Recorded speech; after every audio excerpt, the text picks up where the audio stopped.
Va salute.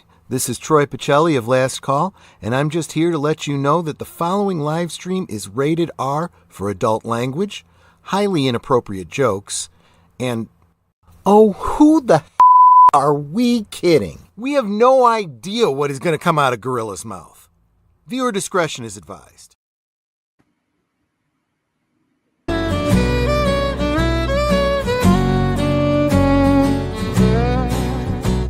Gorilla kicks it off with a verbal grenade. No filter, no brakes, just truth unafraid. Doc's who needs him, he's shooting straight. Dropping hot takes at a rapid rate. Mikey rolls in with a file so thick, knows your features, origin, and the politics.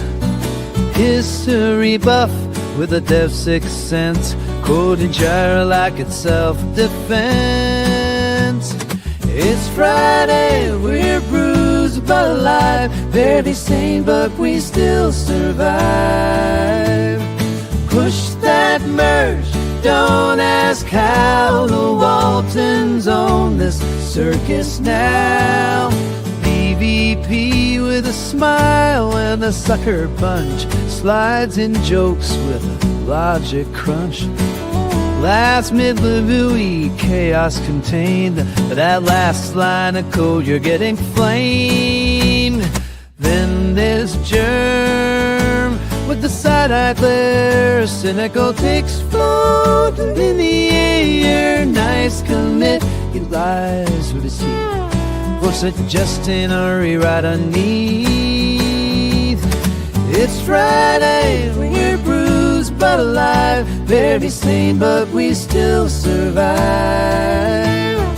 Push that merge, don't ask how. The Waltons own this circus now. So here's to bugs, to banter and brawls, to teammate to roast while catching your falls. Same time next week, yeah, we'll be back, shipping dreams on a caffeine track.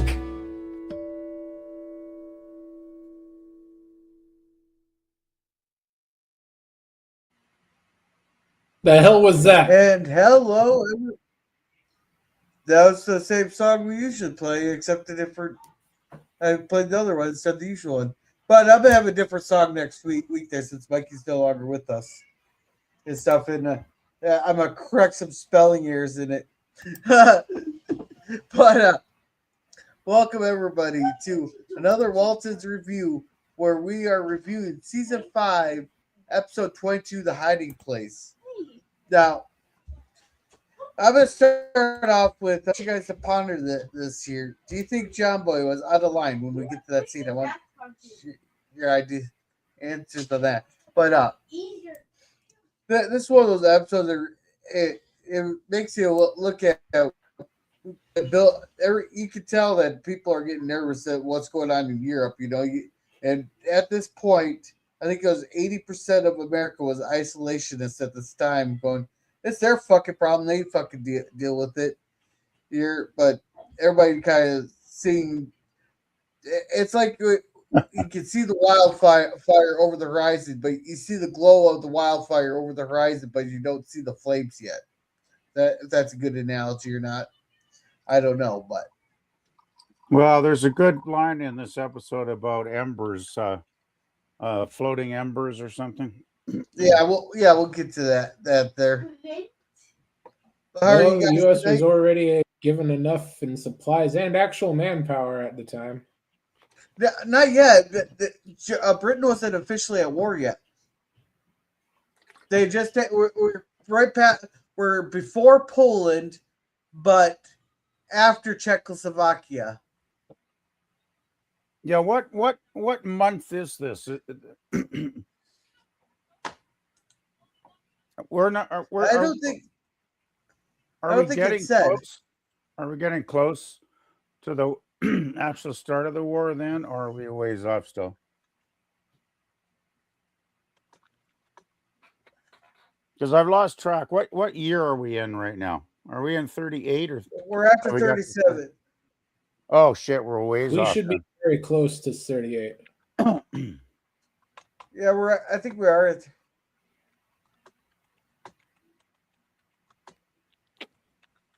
Yeah, I don't think the Allied countries, I don't think any of them declared until 39 was when it started for real, didn't it? September 3rd, 1st or 3rd is when Germany invaded Poland with Russia. No, wait, the Soviet Union. Like I'm supposed to distinct the Soviet Union. I remember not every country. Okay, so we are in March of 1939. No, that can't be right. The episode "The Hiding Place" for the Waltons takes place in March of 1939. That doesn't seem right. This is inferred from the context of the episode, which centers on the rising tensions in Europe due to Nazi Germany's actions, including the annexation of Austria in March of 1938 and the increased threat of war. The episode's there. I swear they have invaded. Oh, wait. Poland was invaded in September of 39. Okay, so this makes sense. So we're 1939 now? March of 1939. March of 39. Did they jump ahead then? Because I didn't think we were in 1939. Yes. They skip the whole thing of the Waltons takes place between 1934, was it, to 1965. But weren't we still like a year or two away in the last episode? If they even mentioned it, I don't know. No, they didn't. They didn't mention it in the last episode. Seems like we skipped ahead quite rapidly, though, because I don't remember any mention of 1939. And we're skipping ahead months at a time.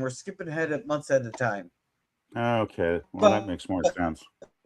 Then the stories aren't coming in here. Let's say.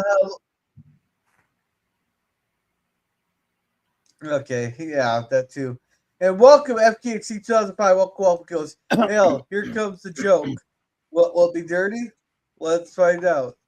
And in this week's episode of the Waltons, Grandpa Walton plays hide the pickle. Well, you better be careful where he hides it there. You might get put on a list. And we are in 2026 PvP. I'm talking about the Waltons, though, not reality now. Good one, though. Good one. So let's go ahead with our prologue. Although the years of my boyhood and the youth of Waltons Mountain were a time of uncertainty and depression for millions, somehow in our home we were sustained by a sense of being safe and secure.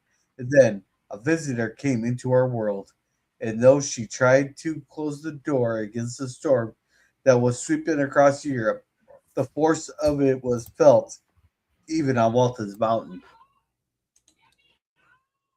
All right. I got to move this room real quick. All right. So, I have no captions here. Because Look Movie doesn't know how to do it, and I can't log on to Amazon here. So anyhow, they get invited to a reception there, and Grandpa jokes with her, goes, "I've never seen you so eager to get to the Baldwins there." She goes, "We were invited to a reception, and we wait, I got the transcript right here. Oh yeah. Oh wait, he says, "I'm surprised at you, Libby. Never seen you such a rush to get over to the Baldwin ladies before. We've been invited to a reception. We ought to be there on time." She almost I might have said that more of a Corbeth tone, though. But she tells them hurry up. Then they're all excited. Like, oh, this is back when we actually respected Europe, though, too. You know, everybody's excited to be the European. Well, maybe this is back when we still respected Europe. Well, I guess back then Europe was kind of hoity-toity compared to America. At least a lot of people thought they were more sophisticated or whatnot. Yeah, but some people probably did. Yeah, And well, they didn't think they were better than us when we kept having to send um, weapons and supplies over to them and food. And Tim says, "I know." They were so Well, yeah, but hoity and toity there.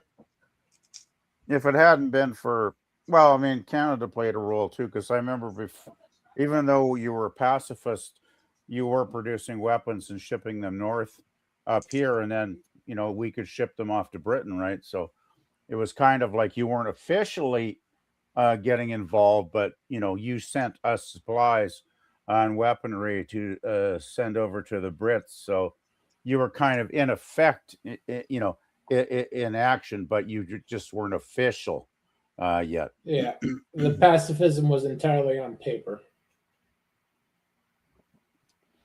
Well, you didn't really get Yeah. fired up until Pearl Harbor happened, though, right? That's when everybody changed their mind. Well, I'm still not convinced that FDR didn't purposely get us dragged into that war. He just didn't Yeah, he have the worked hard support to of the arrange that. American people. What? Yeah. He worked very hard to arrange our involvement in the Second World War. So Yeah, what it 'cause cost there's a lot of American lives. He didn't care. Well, the thing is, like, someone drafted the thing that said, like, the 8 points that to get Japan to declare war on us, and somehow we nailed every. There was like 8 points things not to do to not get Japan to declare war, or some kind of like memo, and so miraculously we managed to hit all 8 points, and Japan attacked Pearl Harbor. The biggest one was the oil. So we got Elizabeth here making a mess, and they're talking about confetti. And Jason had some pretty beautiful music playing. They're all listening. I couldn't tell if the music was bothering her or she was enjoying it, because you keep seeing like this look into it. They don't show flashbacks, which I can understand from a budget perspective, but they did include a bunch of different noises whenever they stayed on her for long periods of time. Well, I think since it was probably music written by German composers, it was giving her unhappy thoughts of the fatherland when they focused on her like this.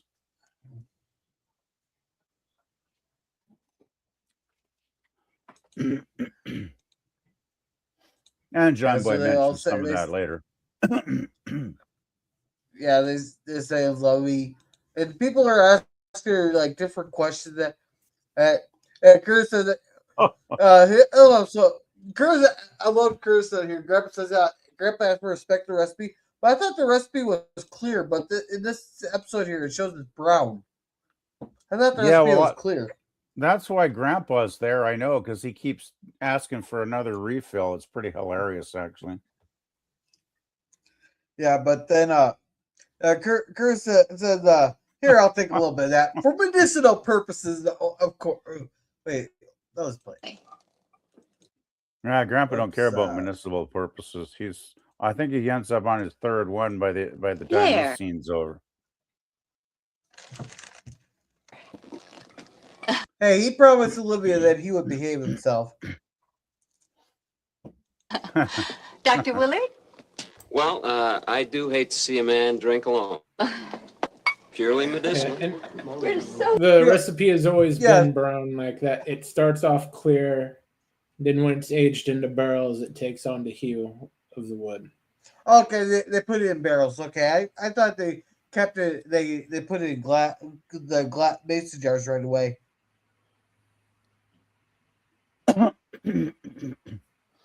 Well, a lot of booze is aged I in love how he barrels, looked. so. Yeah, no, but I've always just seen it in glass. I've never seen it in barrels. I've always seen it in jars. Well, we got something new in this episode, then, I guess.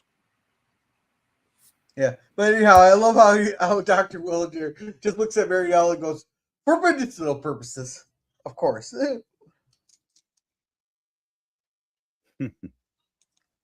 Yeah.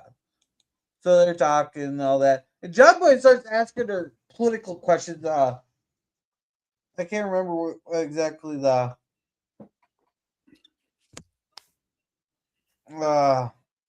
Shoot, I lost my place.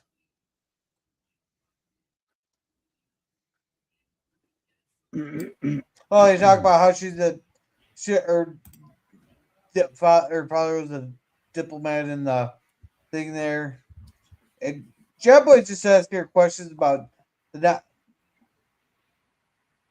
Oh, they made a joke about Hitler shaving his mustache and all that, and how it was quite ludicrous. They're making jokes about that, and then they're saying he looked more like a comedian than a revolutionary. And go.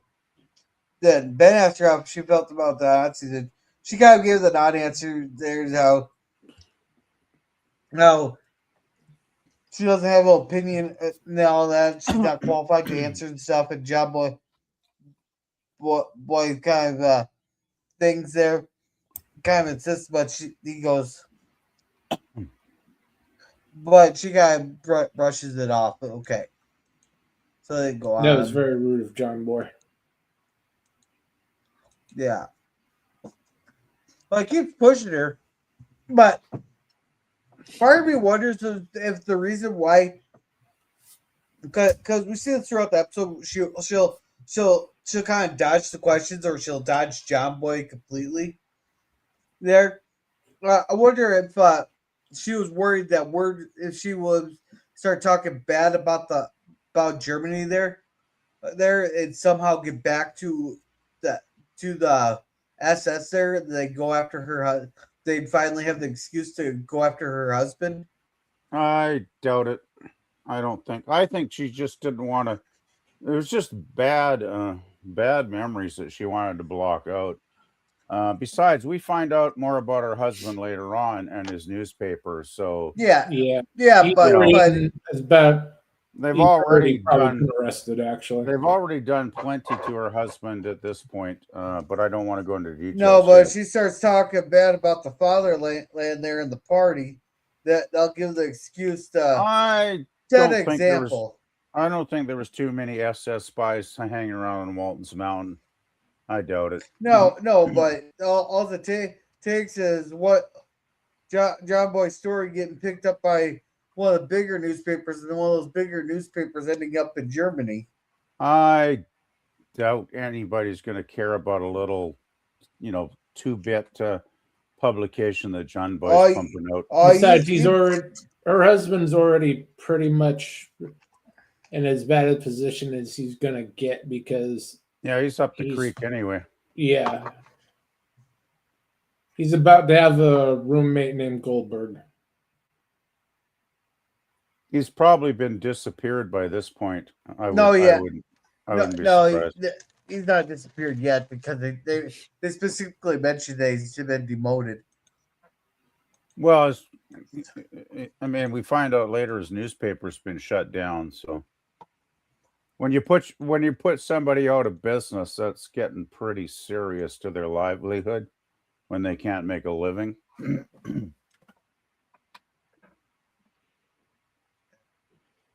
Oh, right here. John Boy looks like he's high as fuck right now in this photo. Maybe he had some of that. Hey, Cynthia, how's it going? Recipe. How's it going, Dan? A little too much of the recipe there? Yeah, it could be. Hey, Dan.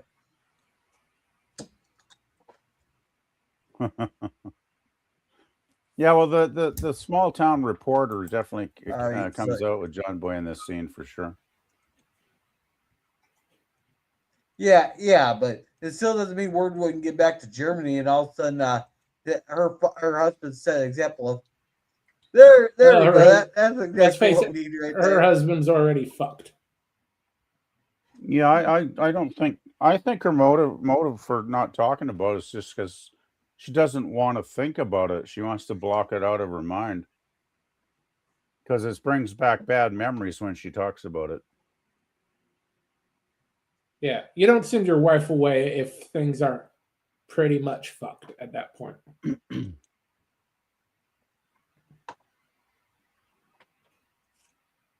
Yeah.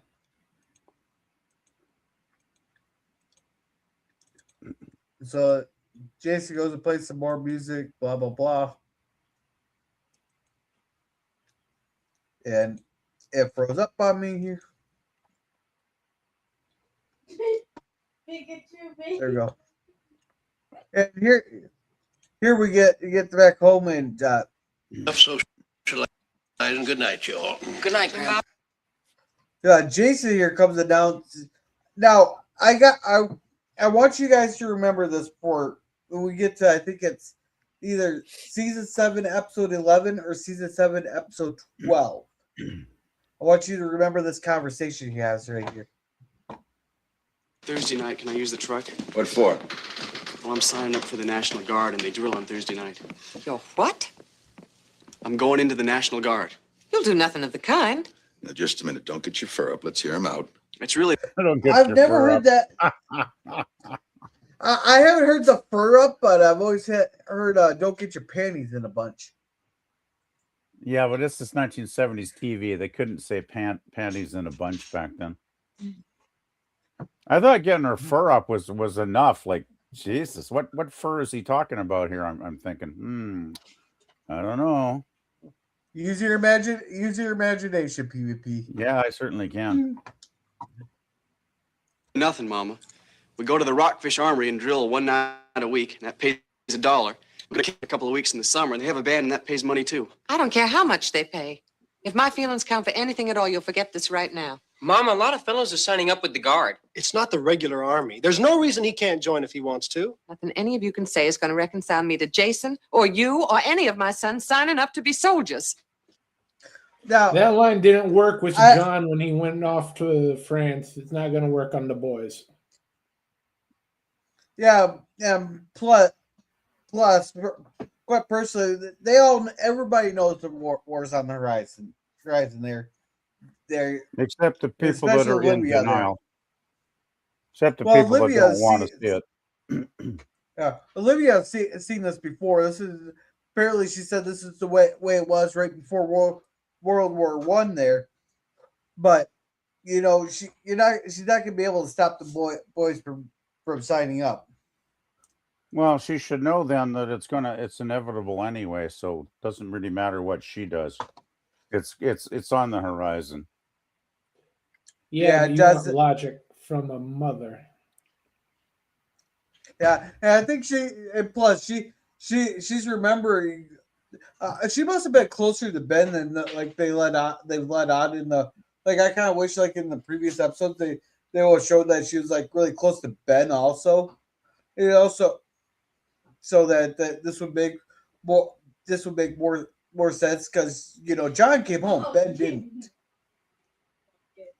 Yeah, didn't there? So she's having memories of Ben not coming home, and she's picturing her son having to go over and not come back. Yeah, I think that's. Well, she was there when Grandma found out that Ben died. I think that's a big part of why she's resistant to the idea. But the interesting thing, though, of course, is Paul. He doesn't have a problem with it. Well, he is a soldier. But yeah, exactly. And he realizes that he had to be a soldier. And he realizes if history repeats, which it often does, they're going to probably end up being soldiers anyway, no matter what they do. Yeah. Well, from Zed's point of view, his father fought, he fought, his son fought. Why shouldn't his grandsons fight?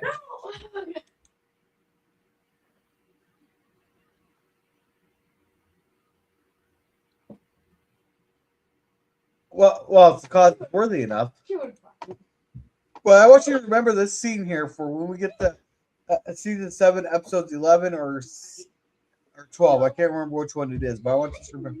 Hey, grab her! I thought you were gonna grab her.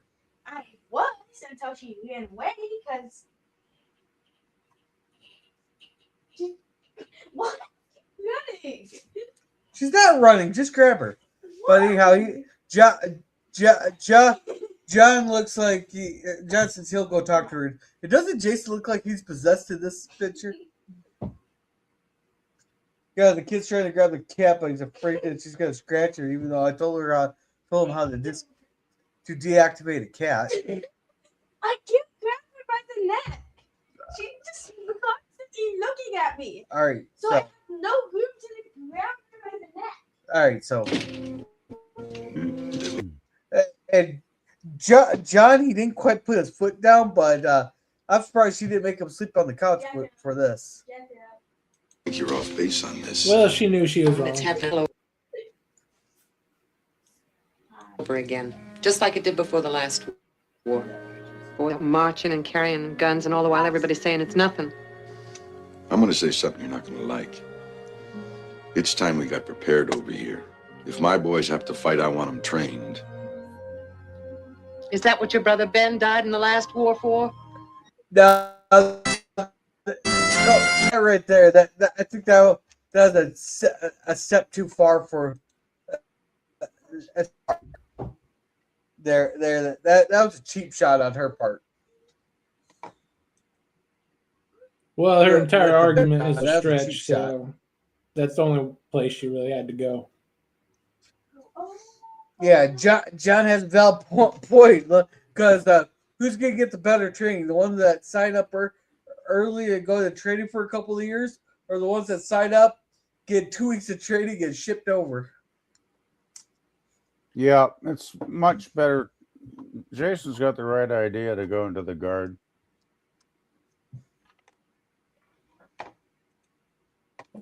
And besides, I'm going to say bringing some something you're not cash going to in. like. Now, how much was $1.39? Well, for 2 hours of marching, it seems like not a bad deal.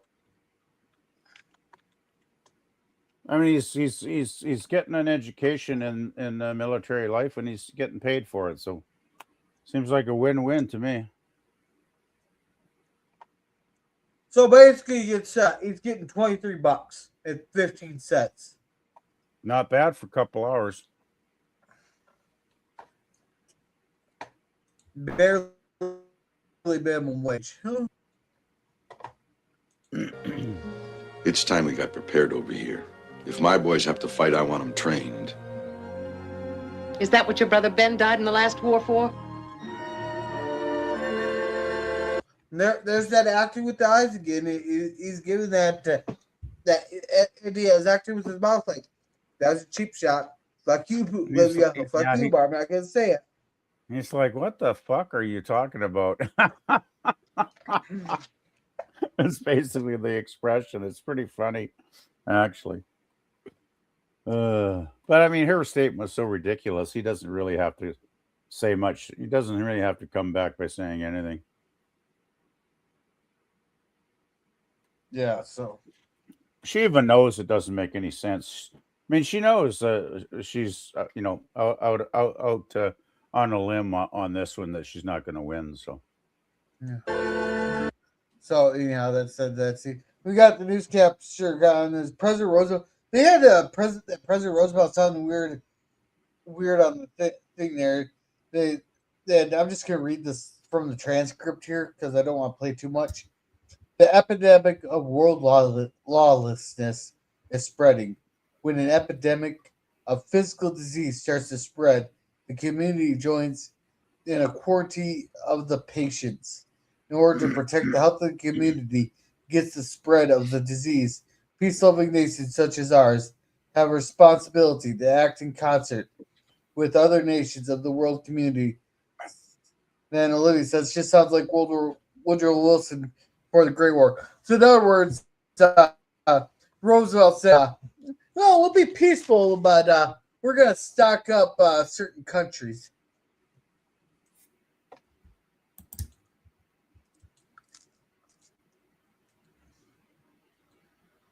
Hello, Kevin, Theme Park Adventures.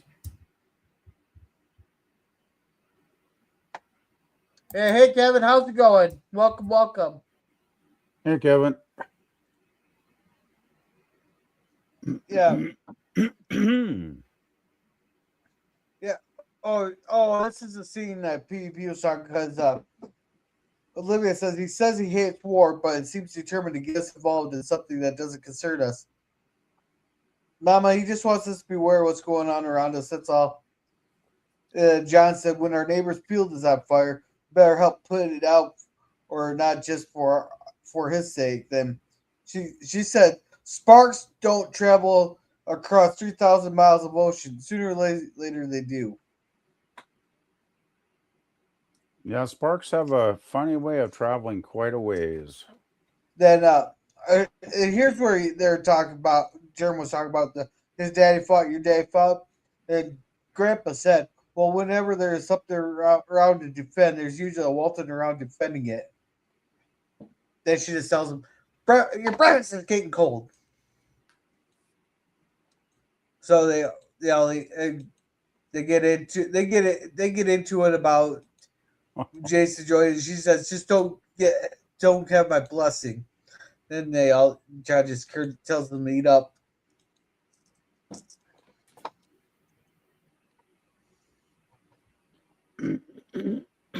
Alrighty. But they hear what was the point of this whole horn hockey thing? Like, was this just to show that he's making progress on the damn car, or was it just filler? It seems like it's one of the crappiest B plots I've ever seen in this series. Yeah, it's basically all to justify the end result. Fill time until we get you this, until we figure out the end. Well, it is kind of a crap ass B plot too, in a really sad kind of way, because it's basically pointless filler. Yeah, because they kept talking it. Then Chance was like, "Oh, oh, oh." That was pretty good, girl. What? That's exactly what it was, though. Oh, that's exactly funny. what it was. I never thought I'd hear a gorilla mooing like a cow, but I've heard it tonight. All right. So apparently he found a horn off old Royce or Royal Royce or whatever the fuck Rolls Royce.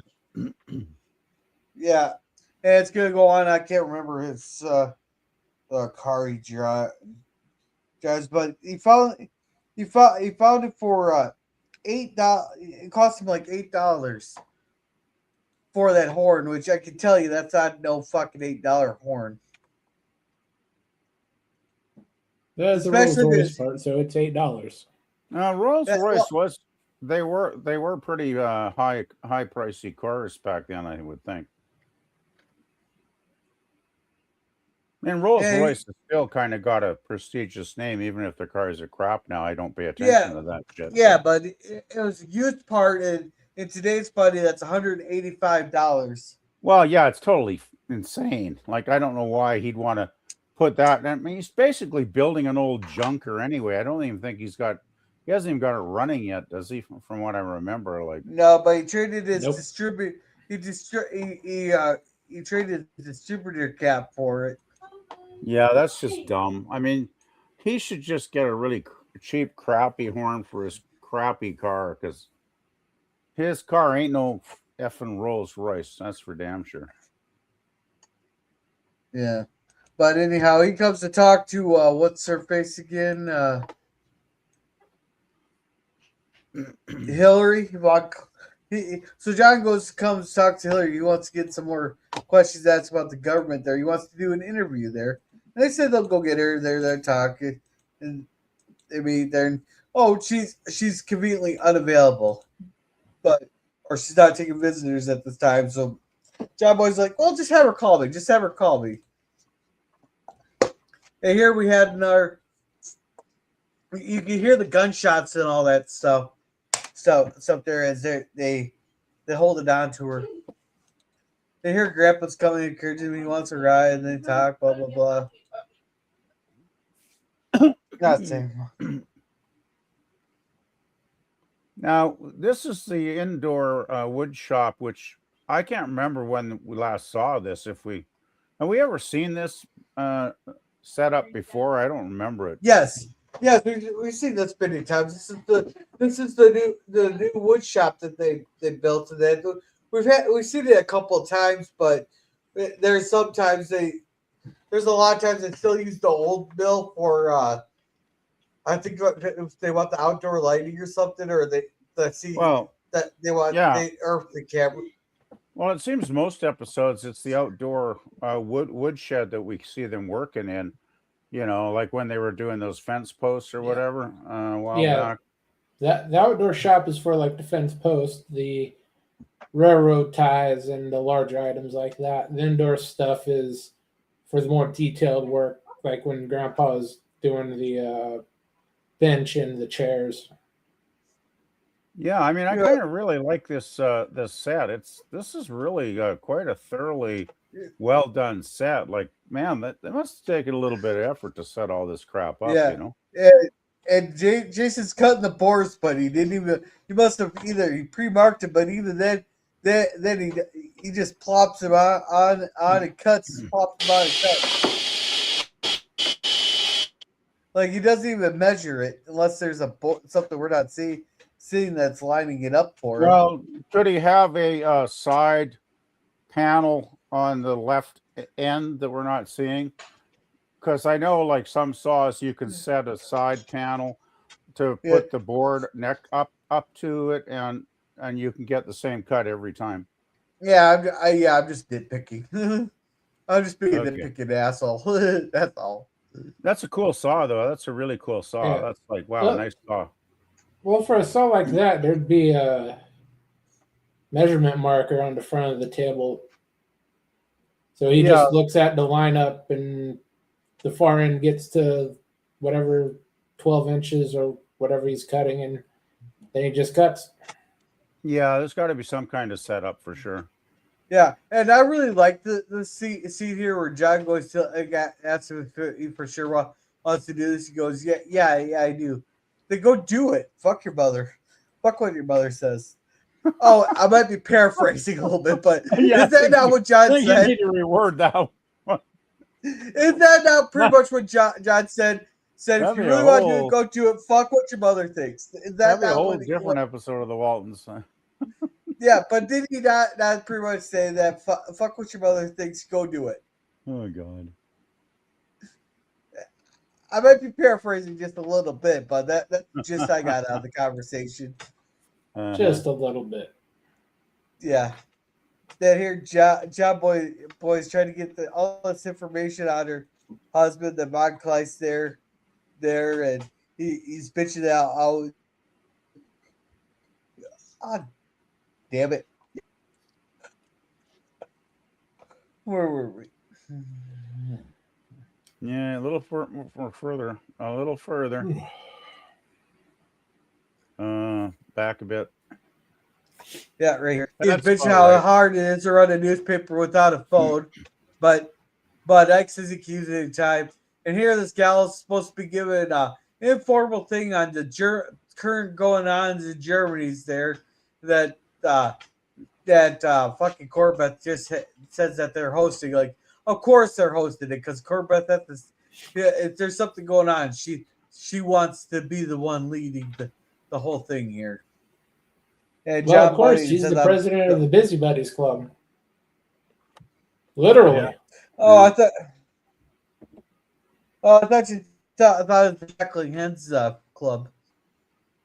But anyhow, she's talking about the culture and the music in there. She made a comment about Oktoberfest and how someone asked her how they feel about classical music. And here I call bullshit where they said that Germans love classical music more than I can't remember the first part. The sauerkraut beer. Yeah, right. The Germans love classical music more than beer. I call bullshit. Well, it is. I'd say that's true. Classical music, beer, bratwurst are the things they love the most besides aggressive expansion. Yeah. Well, you know, they do need breathing room. The fatherland, the Germans need more breathing room for the fatherland. Or what they call, or what did they? It wasn't breathing room. What did they call it? They need to expand. Like that's not the breathing room. Wasn't the term? They had a specific term for it. You make them sound like you make them sound like Klingons. You realize that? Yeah, they are Klingons, just without the outer.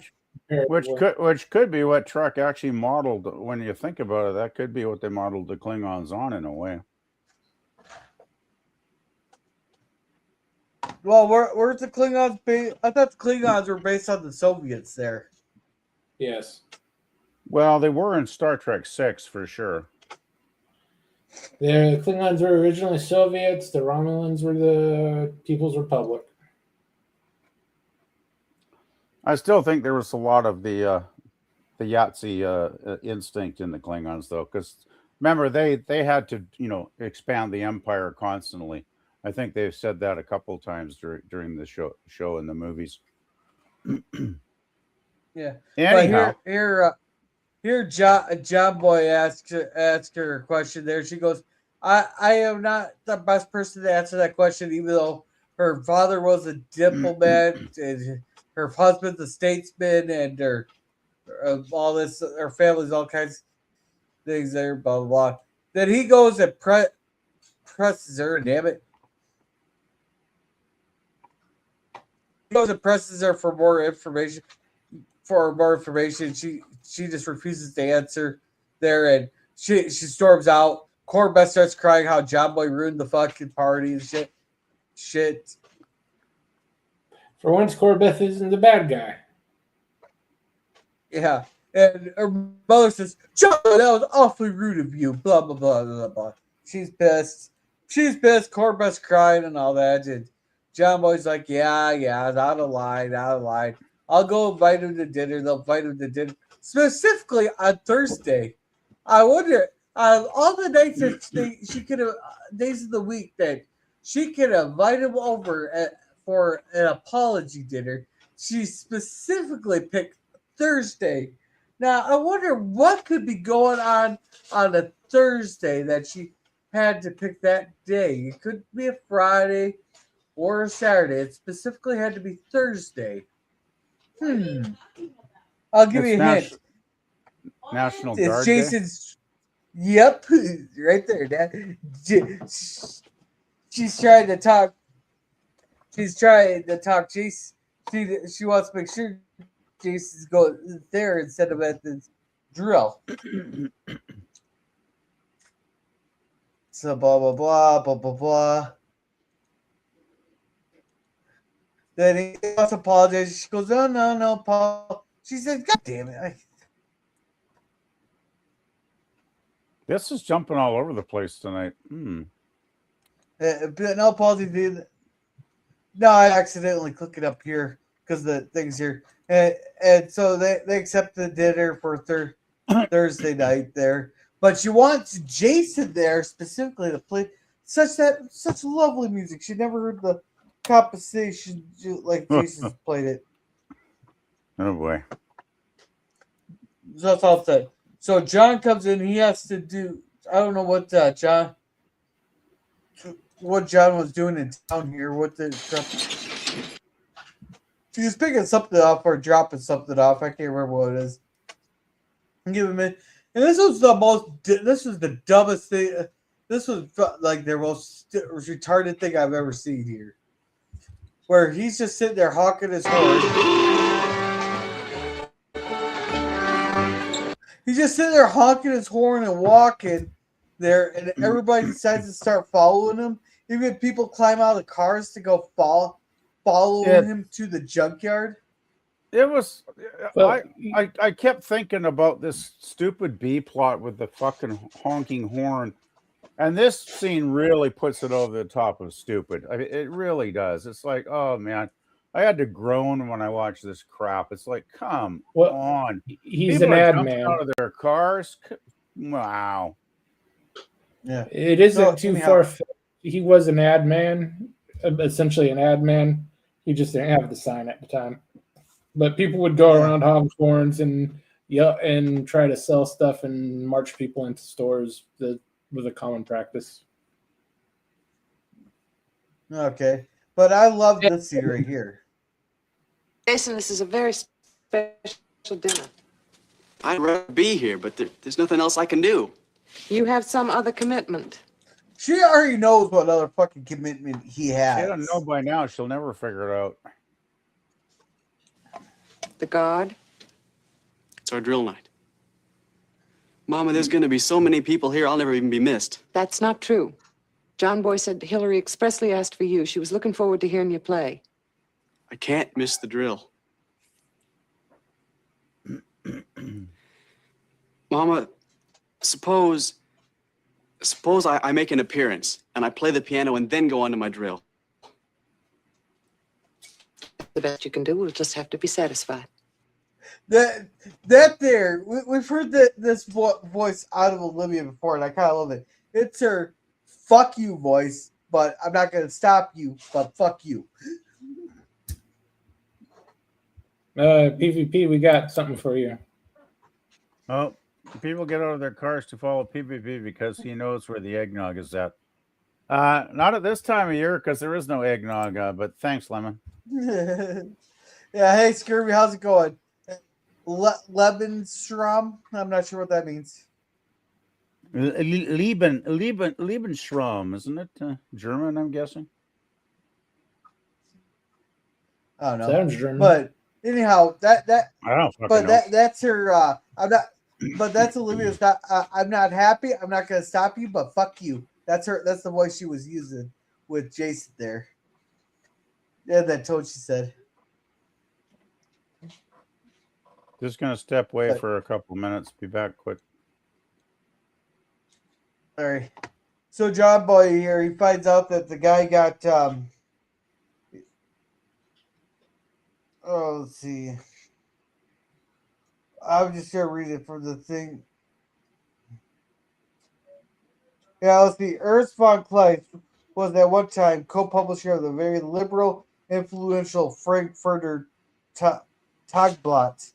Since the Nazis come to power, von Kleist was either sold out or forced out of the publishing business. Why was he forced out of the business? Well, he probably wouldn't print the party line. Now, I thought that was kind of an odd line. He said that it's a very liberal thing there. I wonder if that's nowadays. They definitely have that in nowadays, like to make the right look stand out there, to make it look like. Well, until the 80s, people knew what the National Socialist Party actually was. It wasn't until Reagan came along until magically the Nazi Party was right wing.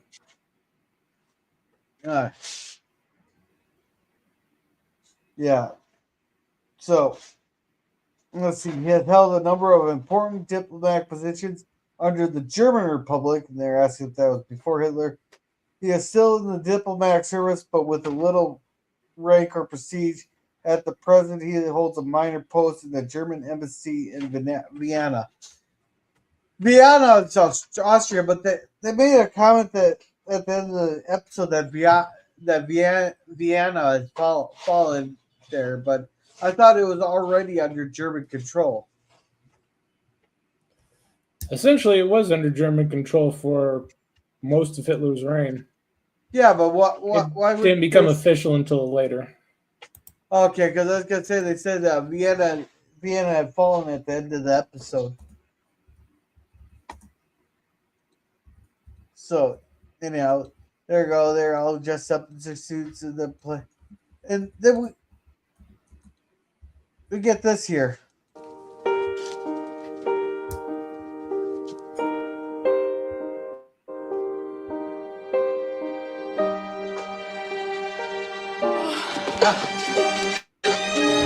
Now here's where we start getting the clue. They start piecing stuff together. Like she sees Jason in that uniform, and I think in that uniform is vaguely familiar with with some of the German uniforms there, making it hard to distinguish between the two because you don't see the flag or nothing on it. And there's a lot of uniforms that are essentially look very similar. This episode does not take place in 1939. It might be early 38. Yeah, it's got to be 38 or something because Hitler was already coming into power long before the war actually began. So I would agree with Germ. 38 makes more sense actually. The Germans didn't take over Austria until March of 38.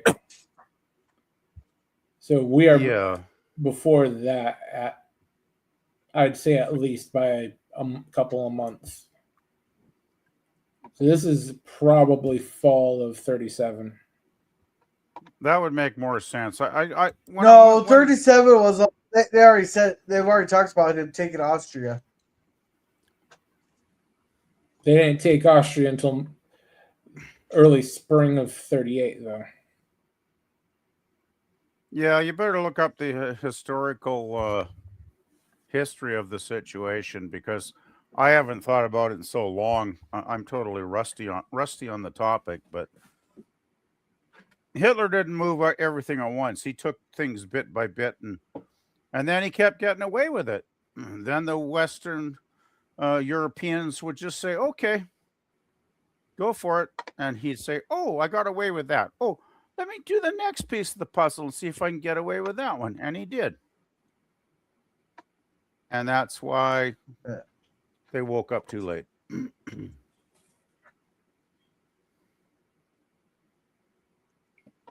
That's why what? That's why they woke up. The Western European powers woke up too late to what his overall objective was eventually. By the way, maybe Germ would be more up on this. Did Hitler's early, disturbances, did they wear like brown uniforms originally, or am I just imagining that? Yeah, that's why they were called the brown shirts. Yeah. That's why they call them brown shirts. Yeah, those are the political operatives. Not And military, not SS. And they would have been at work around the time this takes place, so our woman would have probably seen some of them in the streets. I'm guessing that's why the brown maybe triggered her. Well, yeah, we find out. We find out what her son was later.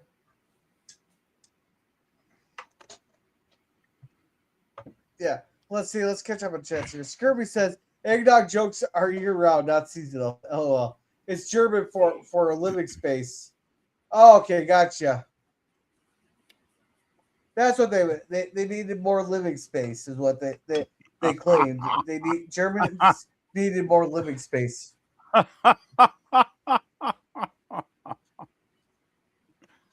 Let's see. And hey, PvP Gorilla Germ in order of eggnog blood levels. You're gonna have to bump Germ up because I don't drink eggnog after I had that eggnog seltzer. But that's not eggnog. And I don't have blood, so. But that's not proper eggnog, Gorilla. You got screwed over drinking that shit. Yeah, well, drink eggnog for me. Drink a glass of real eggnog, and you'll understand what I'm saying. Yeah, after you're done throwing up, you'll realize the truth. Hey, real eggnog is delicious, man.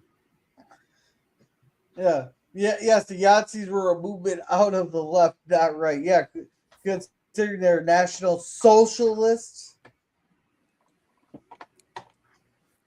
Yeah. So anyhow, she faints there, and I can't remember what this. Out of hand painter to embroidery, but this. But here they got the news coming on here. Full. I haven't been keeping up with the transcript here. You can take Lemon's comment off too, because it's blocking the screen there, Gorilla. Thank you. Oh. All right, so they got the Transatlantic report. They said from a special newsman in the major European centers come in Vienna. This was Edward Murrow in Vienna.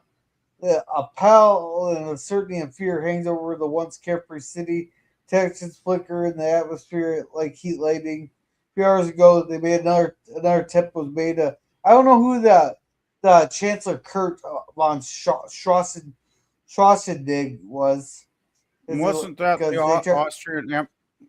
Wasn't it the Austrian Empire that they assassinated eventually? I mean, I forget. No, that was in World War. That was World War One that they assassinated. That was World War One. Okay, different guy. That was Archduke Ferdinand in World War One. But I don't know who this Chancellor Kurt von Schwarzenegger was. The would-be killers escaped in the ensuing confusion, but wasn't satisfied they were Nazi Schwarzeneggers. They shouted, "Heil Hitler!" Oh, that's gonna get clipped out of context. I can tell you that. As they fired, armed gangs were in the street, and Reich and Buck and Führer. You better not clip that one, Corolla. No, someone's gonna clip that. I can already tell you. Someone's already gonna clip that on me. Someone's already gonna clip that on me. Lordy.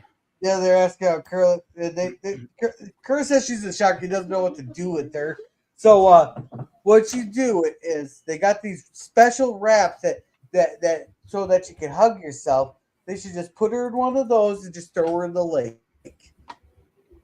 By the way, Edward R. Murrow was a real reporter, and he was actually a very popular, a pretty prestigious reporter, if I remember correctly, too. This is not for you. This is Yeah. This is for the good. Let's see. Germ has even I remember that name. I'm not that fucking old. Yeah, he's always been a vampire since then. And roughly what years of Waltons in this season? Well, the AI told me it was 39, but Germ thinks it's 38.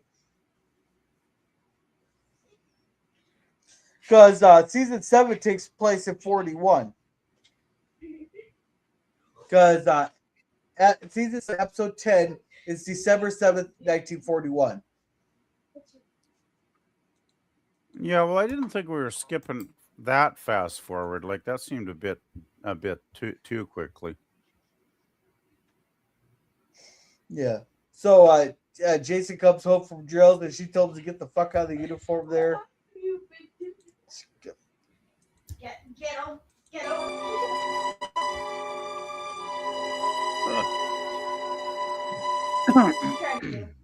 And I kind of like the music as she's looking at all her boys, and she has that mother's look in her face. Like, she knows what's gonna happen. Like, this ain't no foreshadowing. Like, this is just they smack you around. They keep beating you over the head over your head, and it's not subtle foreshadowing. It's just they keep beating you over the head with it. Foreshadowing. Well, she's remembering what happened to Brother Ben, right? Yeah. And she sees it looming on the horizon again. Yeah, and she knows her boys will go. They've all been raised to be good citizens of their country, so of course they'll go. Everywhere. How can we protect ourselves? You raised them that way, Olivia. Try to get some. An epidemic, like our president says. A disease that's spreading everywhere. How can we protect our sons? They'll manage. They really can't. They're survivors from a long line of survivors. When you first put on your uniform and went off to war and I was carrying your baby, I used to pray that it'd be a girl. That they all march off and kill and be killed. Yeah. I know this is a serious Yeah, theme, but I it thought still World War made me One was laugh. the war to end all wars. Oh, well, yes, of course But it you was. know, I thought World War Yeah, One was but the no one war to believes end all that. wars. Yeah, well, what's going to happen in the Middle East about 10 days from now? I have been around for a long time, and I have not seen too many years without a war going on somewhere. Well, literally no one alive has seen a year without war.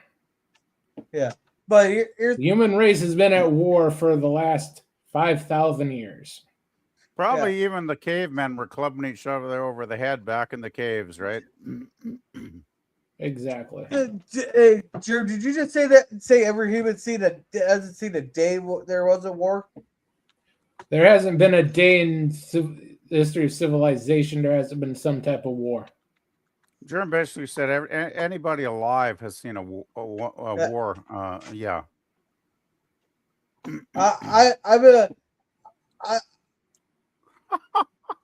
gonna call BS on that, Jeremy. I'm gonna be a nitpicking asshole because Ooh. April 11th, 1954 is the most boring day in history because there was absolutely no news going on, no major incidents, no wars to report on, no nothing. There's absolutely no news going on at all there. Also, there's one day, Jerm, that there's no war. I'm calling you out on that. Well, there was one day the newspapers didn't want to talk about it. Oh, I thought you were gonna call me LDG on that one. Please, let's not call LGB. I had enough of him last night. But 1954, there was already a conflict in Vietnam. I thought that was the 60s. The French were fighting since, Korea was going on. I think you're thinking before America, perhaps, Gorilla, but the French were in there stirring the shit pot up before you guys got there. Oh, so we had to go clean up fucking France's mess. Oh, go fucking. I believe the French were in Vietnam, pissing people off. Yeah. Yeah, go figure. We have to go clean up fucking France's mess. Oh, whoops! I didn't want to do that. Hey, we got Quebec here, and man, they almost separated. And God, I wish they had. Would have saved the West billions of dollars in transfer payments every year. And what would our lives be without them? I don't know. I just don't know. Seems like we're just getting through a depression and we look back over our shoulder and something worse is coming along. That's life, You know, we don't get very many very good, serious scenes. We don't get very many great serious scenes with John and Olivia. That was a good scene. So here, you hear Jim Bob's being an annoying little fucking asshole here, and he talked about how he got a new job there, and the guy's paying him to go honk the horn because because people followed him and bought like $12 worth of stuff. Yeah, so if he's given 10%, that means he made $1.20 that day.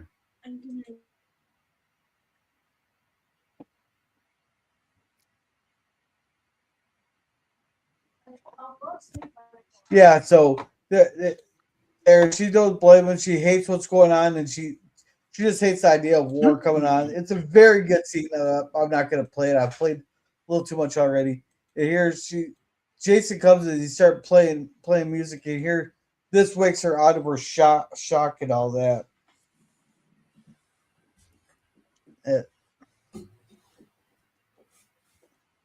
And she hears the gunfire. And this is when she finally opens up to John Boy talking about all the stuff going on in Germany and how her son was part of this youth movement and all that stuff there. So yeah, how she's part of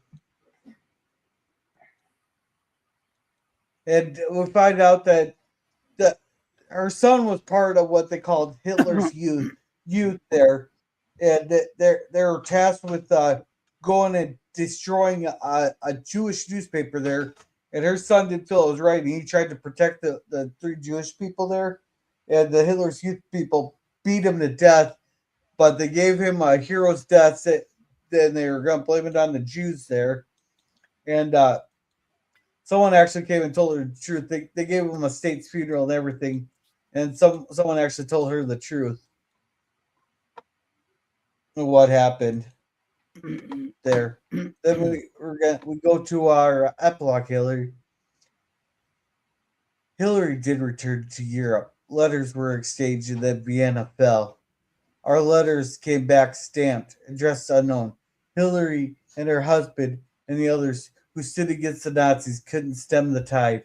Other Americans did go to Europe, to Africa, to Asia, and found the same courage that carried Hillary Baldwin von Kleist out of the sanctuary of Waltons Mountain and back to the heart of battle. So that's pretty much that there. And for our episode notes and interesting facts, the guest actress Jean Marsh starred and co-produced the 1970s British series Upstairs, Downstairs. From 1971 to 75. So she must have done this episode just after Downstairs ended, I'm guessing. Well, this was 77. It's the air date. Yeah, Upstairs, Downstairs was a big hit from 71 to 75. So, okay, 2 years after she ended that show. Yeah. Yeah, and this was written by John McGreevy and directed by Walter Aspin. I remember the writer. I'm familiar with the writer, not the director, but I thought it was a good episode overall. Yeah. Okay, it is 1938 because our next one our prologue is in the spring of 1938. So you were right, makes more Jerm. sense. Jerm, you were right.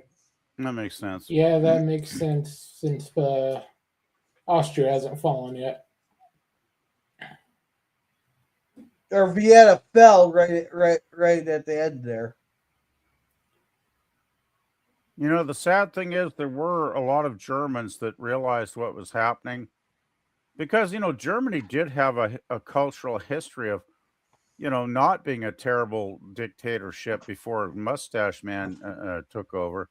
They did have some traditions that were quite, pretty good for Europeans. And, there were a number of Germans that totally saw through the bullshit. And they tried to publish against it in the papers. They tried to probably even did marches in the streets. And then, of course, we all know what happened to those poor folks historically. They didn't have a hope in hell. And I imagine that's what happened to Jean Marsh's character when she went back.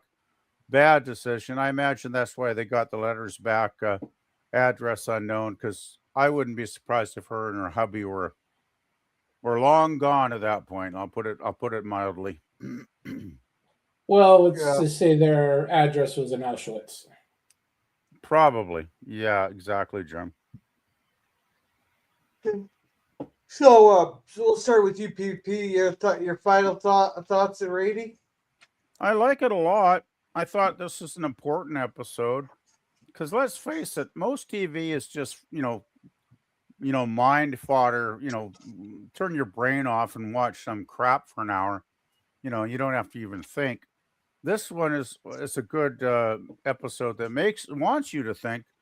What back, even in the 60s, 70s TV is my favorite era because there were a lot of shows that were actually trying to talk about important things back then. And this is one of the episodes that stood out for me. Basically, solid episode. The only crap that pissed me off was the stupid, the Rolls Royce horn crap, which I thought was really, that was a very weak B story, which I kind of think it was the B story of this one. But overall, I liked it a lot. I'm sure that there's better episodes. Probably be ones that'll rate higher, but damn, this was pretty solid. Story-wise, I'm going to give this one an A. Alrighty. Jerb? Well, I wasn't really impressed with the actress. Very dry, very dull. That you get that from Brits a lot. The B story with the horn was nothing but annoying. John Boy was a jackass more than anything else in this episode, so that really didn't fit too well. All in all, I give it a C+. Ouch. Alrighty. Well, as for me, looking at this episode here, it kind of makes me look at what's going on today especially with modern communication, and how we can kind of see the patterns of history where showing up again, and how we know stuff's coming are over the horizon there. Even we can see it, and this kind of reflects there. I really did like the story. I didn't mind the actress, the British actress, and all that. Was she a little dry? Yeah, but still good. We had some very, very good scenes between Olivia and John there. John there, and well, John was golden in this episode. I think there. I give this an A minus, but the only reason it's getting ranked that low was because of that fucking horn. Yeah, they seriously only needed one scene. Go, hey guys, I got a new part for my car. It's from a Rolls Royce. Honk honk. Cool. That's all we fucking needed. That they could have expanded out on the other thing there. And I'm liking the other. We're planting the seeds of what's going on in Europe, leading us up to season 7 there. So overall, I'm giving it an A minus. Yeah, I'd say the horn is one thing we totally agree on. The horn was garbage, basically. Yeah. By the way, I get your point. It's like the old saying: those who fail to learn from history are doomed to repeat it. And I see that happening in the world right now. There's a lot of that happening in the world right now. I mean, look at the anti-Semitism everywhere around the globe. There's a lot of it now. I've never seen it this high in my lifetime. It's very very disturbing, actually. It does tend to follow a certain group of people when they move in. Oh yeah, but I mean, I haven't seen it this emboldened in a long time. And looking at a lot of this stuff, just before the war, before Germany went down the hole, I'm thinking a lot about my country because I think we're headed in that direction right now. I'm not going to get overly political on this stream about that, but it reminded me a lot of what's going on up here, unfortunately. So yeah, that's one reason I probably gave it a high rating. Other than it's just a damn good episode. Yeah. And Jean Marsh, I think it was more Jean Marsh's character was dry than the actress herself. Because her character didn't have a hell of a lot. There wasn't a lot in the script for her to work with, really, when you think about it. Well, they're trying to do flashbacks even without the flashbacks is the problem. Yeah. Yeah. But Cynthia wants to remind us he has a stream going on after this, so let's plug it. Let's just start plugging our channels there. You start with your PvP. What you got going on? Not much. Just actually doing some house cleaning. Got a little bit done today. I'm going to do some more tonight. And nothing much going on my channel. I haven't put up any videos lately, so yeah, nothing too exciting to report actually. Alrighty, Jerm, what do you got going on? Well, after this, I'll be with this Dan. We're closing out the first season of Rise of the Shield Hero. Tomorrow, we'll have Babel 1 for the Saving Star Trek pre-show. And on Monday, we'll have Rebirth of Mothra 3 if I'm able to. Alrighty. As for me, Sunday, we're watching The Beekeeper. Then on Tuesday, will be a cigar lounge. And Thursday will be the last cigar lounge before we go through our rebranding. And then our next Waltons episode's The Go-Getter, which sounds to me like it's going to be a blah episode. Yeah, sounds like a Jim Bob episode. Yeah, so with that, everyone have a good night, and just remember. Look, here's the thing. Fun. Listen, I'm going to be honest with you. I'm kind of retarded.